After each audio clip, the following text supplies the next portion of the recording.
Hello everyone. Let us see the structure of human heart. So already we know that the heart plays a very important role in the supply of the blood to each and every single cell of our body. So it plays an very important role as a pumping machine.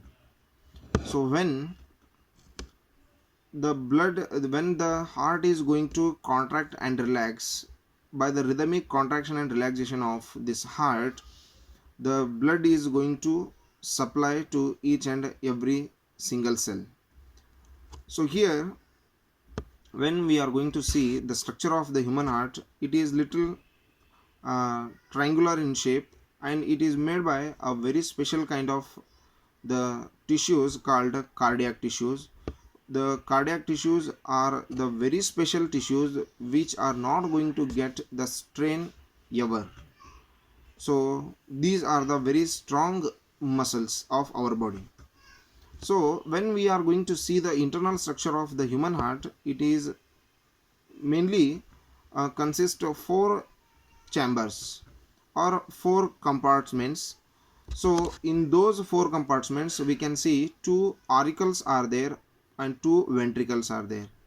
Auricles are also called the atriums. So here, when we are going to see the size of the human heart, it is about the same as our clenched fist. So when we move into the internal structure of our heart, we can see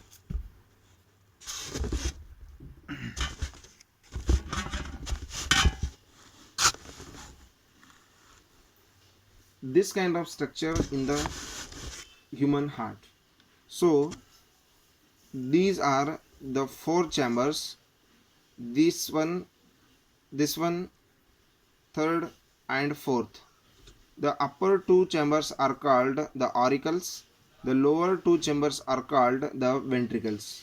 So here, when you are going to see these four chambers, these will play a very important role. Auricles and lower two are called the ventricles.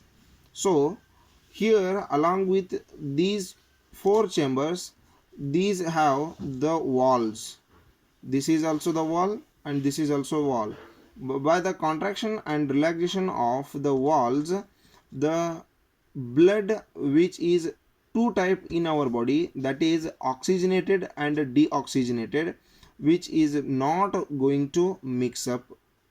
And here, this is the separation of the two different parts of the left and right portion, that is called the septum, the muscular layer which is present between the two sides of the heart, that is left and right. So that part is called the septum. So here we can see, when the blood is going to pass through the heart, it is mainly two type.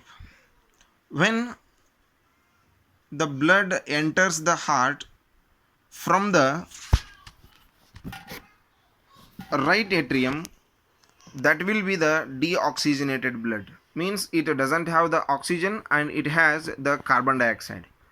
And when the blood enters the heart along with the left atrium, so that will be the oxygenated blood. It is rich in oxygen and it doesn't have the carbon dioxide.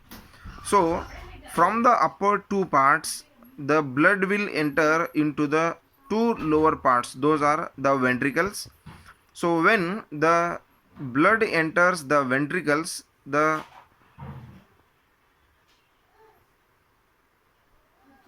when the blood enters the ventricles, it will start to contract again, and then the blood moves into the next portion, that is the other very important part of the transportive system, that is the blood vessels.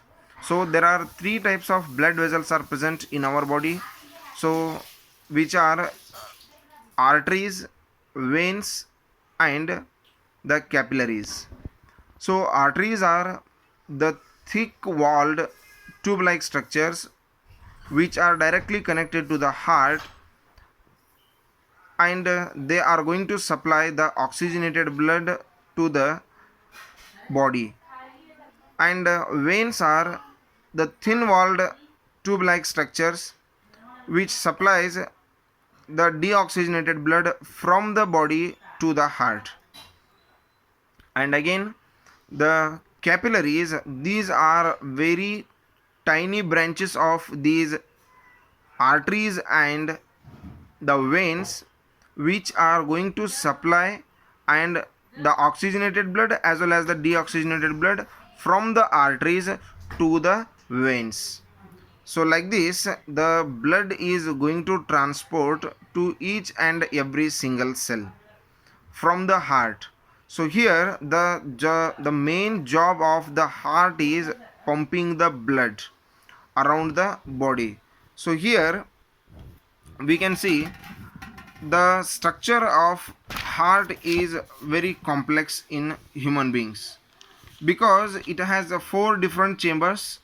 So each chamber is going to play its own role in its structure, and along with this one we can see the veins, arteries and capillaries which are